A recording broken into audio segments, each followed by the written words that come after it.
دخلت عليها اوضة نومها، سحبت كده بالراحة، لقيتها في اليوم ده كانت مستنية جوزها ولابسة قميص نوم شفاف خالص كده.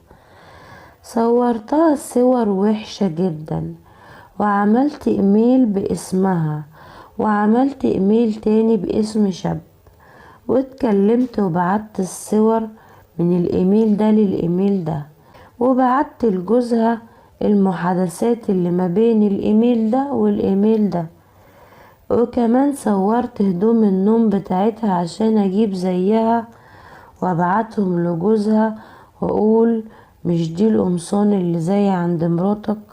وانا كنت بستغل انه طلب مني اشوف طلباتها واخدمها لحد ما يرجع من الشغل، وكنت بحط لها منوم في الاكل والبسها واصورها صور بقمصان النوم. لسه بيشوفنا لاول مرة، ياريت تشتركوا في القناة وتفعلوا زر الجرس، وما تنسوش اللايك وتعليقاتكم الجميلة، وشكرا ليكم يا اجمل متابعين.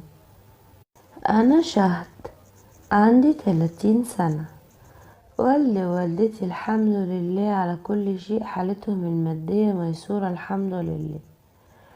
عندي 3 اخوات غيري، احنا 3 بنات واخويا هو الصغير واخر العنقود. الحمد لله خلصت دبلوم الصنايع بالعافية، خدت الشهادة من اصله. انا اصلا بصراحة ما كنتش حابة ان انا اتعلم خالص، وشايفة ان البنت مصيرها لبيتها وجوزها وعيالها زي ما بيقولوا كده.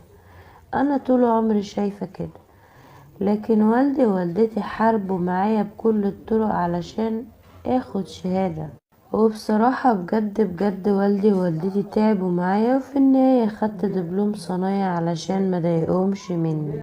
اتعرفت على شاب هو كان اخو واحدة صاحبتي، وحصل بينا تعارف كده وبدأنا نتكلم، وبدأت اتكلم معاه ومشيت معاه حوالي 1.5 سنة من ورا اهلي ما كانوش يعرفوا تماما ان انا بكلمه، وتعلقنا ببعض جدا وحبينا شخصيتنا انا وهو لبعض، وبصراحة عشت معاه احلى قصة حب ممكن تتمناها اي بنت.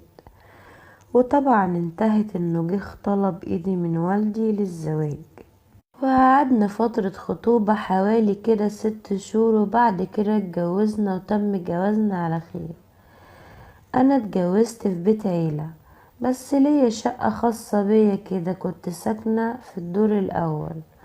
بصراحة عيلة جوزي ناس طيبة واصيلة بجد، وناس تتعاشر من القلب للقلب. جوزي ما عندوش اخوات بنات خالص، كلهم رجالة، عنده 2 غيره رجالة تاني. ولان انا كنت الزوجة الوحيدة اللي دخلت بيتهم، او اول زوجة تدخل بيتهم، كانوا كلهم فرحانين بيا، وكنت انا بقى محور اهتمام من اللي رايح واللي جاي. كانوا بياخدوا رأيي في الصغيرة قبل الكبيرة، وحماية وحماتي كانوا بيعاملوني على اني بنتهم، وبصراحة دايما كانوا بيقفوا في صفي في المشاكل وينصفوني على زوجي. ما كانوش بيدوني فرصة حتى ان انا اشتكي لاهلي، لانهم كانوا بياخدولي حقي منه اول باول على طول. بس كان دايما انا بعاملهم مش زي ما هما بيعاملوني، دايما كنت ببعد عنهم كده، وحاسه ان انا بيتي اولى بيا، وما كنتش بروح لهم غير كل فين وفين.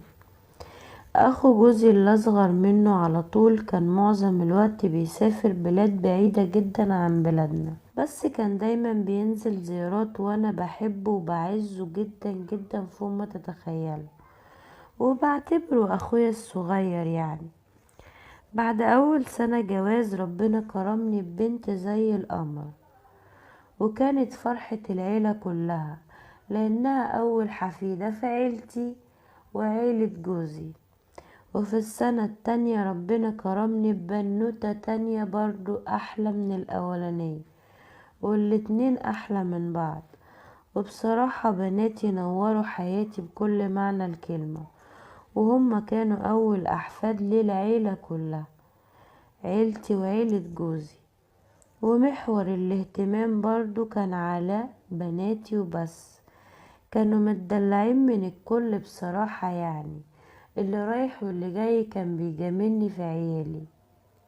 وفي زيارة من الزيارات اللي بينزل فيها اخو جوزي الصغير، نزل وفوجئنا انه اتجوز واحدة اجنبية من البلد اللي هو كان شغال فيها. وبصراحة انا اذيت سلفتي لاني كنت حاسة بالغيرة منها، وكمان اتسببت في انها تسيب بيتها.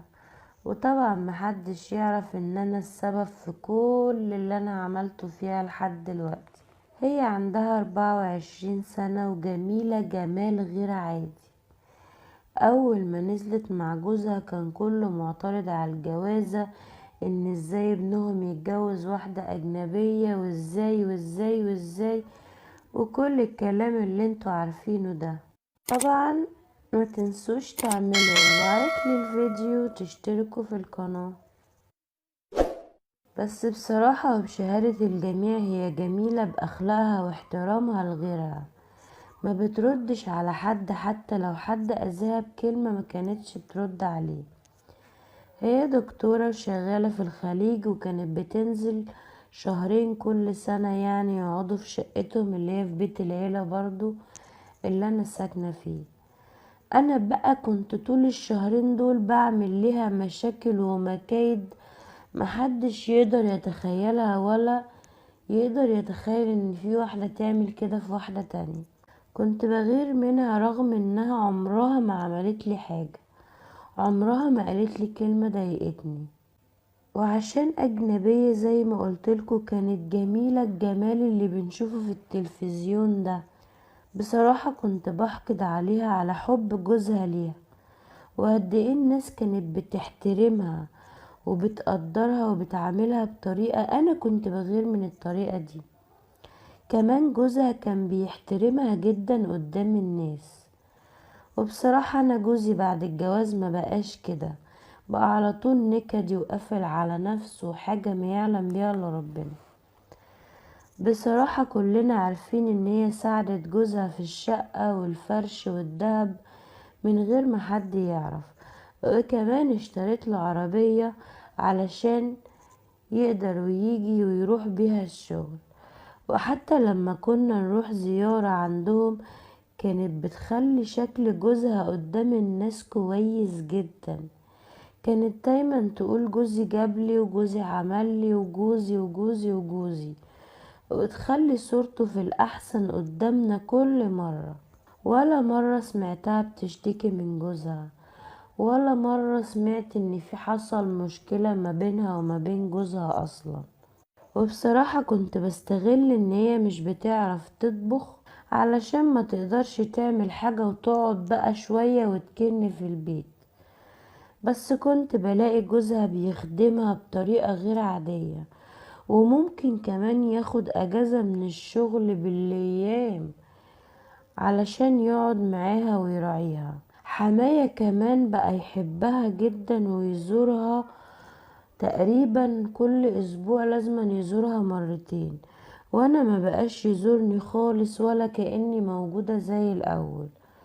وده طبعا لاني مع الوقت بقيت ارفض ان انا اخدم حماية وحماتي، وقلت لجوزي ده باباك وانت اللي مسؤول تخدمه مش انا. وفي الوقت اللي انا رفضت اخدم حماية فيه لانه كان عيان، هي خدت حماية بقى عندها وخدته على حجرها، وكانت بتعمل له كل حاجة من الالف للياء. وبعدين عملت لها عمل علشان الكل يكرهها، وفعلا العمل اشتغل زي الفل، وحماية سابها ورجع شقته. لكن هي برضو فضلت تزوره وتراعيه حتى بعد ما راح بيته، وادت جوزي فلوس علشان يطلع والده الحج ووالدته. وهناك لما سافروا الحج العمل وقف ومفعوله بطل.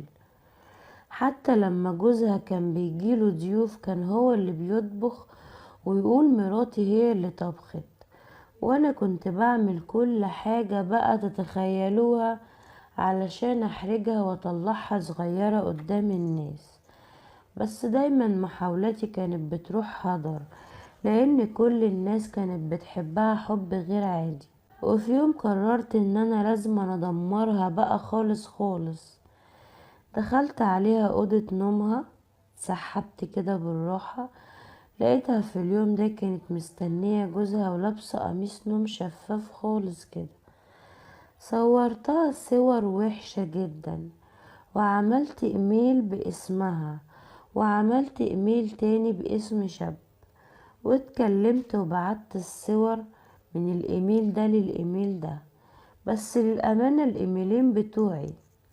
وبعت لجوزها المحادثات اللي ما بين الايميل ده والايميل ده، وكمان صورت هدوم النوم بتاعتها عشان اجيب زيها وابعتهم لجوزها واقول مش دي القمصان اللي زي عند مراتك. كنت بعمل كده غيرة وحقد. كنت ببعت لجوزها المحادثات اللي انا بعملها دي علشان ينفصل عنها وتغور بقى في داهية. انا مش عارفة هي جت منين وخدت حب الكل كده. وهي حلفت على المصحف انها ما عملتش كده ولا اتكلمت مع راجل غريب، وان كل الكلام ده افترا وحد بيفتري عليها. ومع الوقت جوزها ما بقاش يثق فيها خالص، وفضلت مستمرة ان هي تحلف لجوزها وتحاول تبرهله، بس الثقة وقعت من ناحية جوزها. ويشهد ربنا اني بجد ندمت لما عرفت انها طلعت حامل. جوزها مع الوقت صالحها، بس الدواء أثر جدا على الحمل. وكمان جوزها بيفضل طول اليوم معاها علشان ما يحصلهاش حاجة ومضاعفات.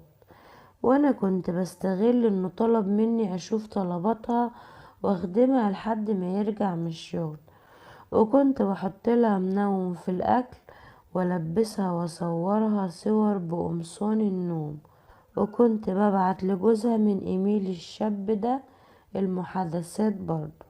رجع جوزها اتخانق معاها تاني وزقها، وساعتها فقدت الحمل.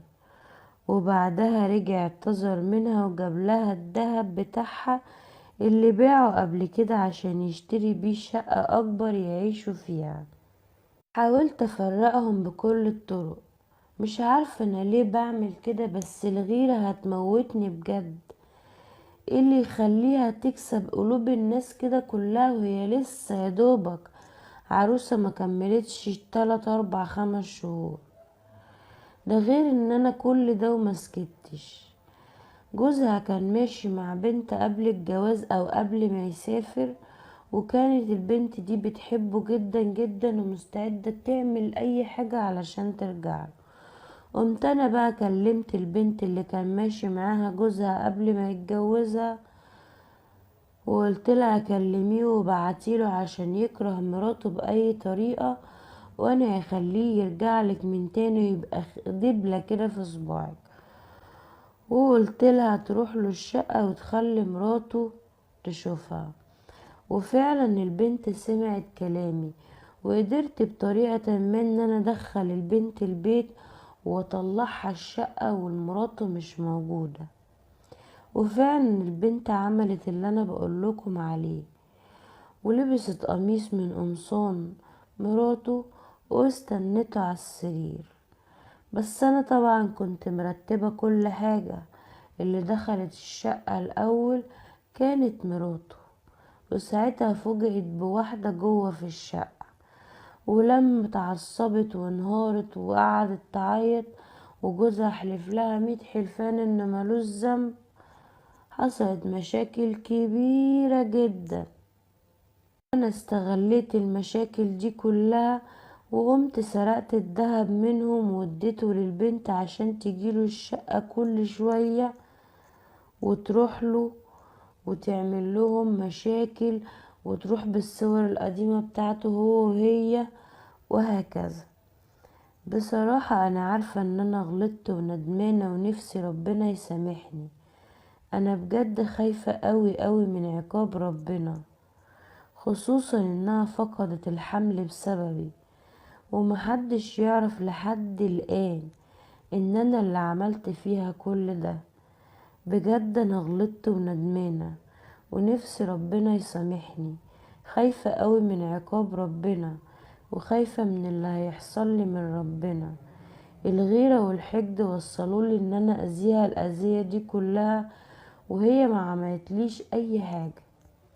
ربنا يسامحني ويغفر لي على كل اللي انا عملته فيها. طبعا انا حابة افكركم ان اللي لسه بيشوفنا لاول مرة ياريت يشتركوا في القناة ويفعلوا زر الجرس، وما تنسوش تعملوا لايك. وشكرا ليكم يا اجمل متابعين.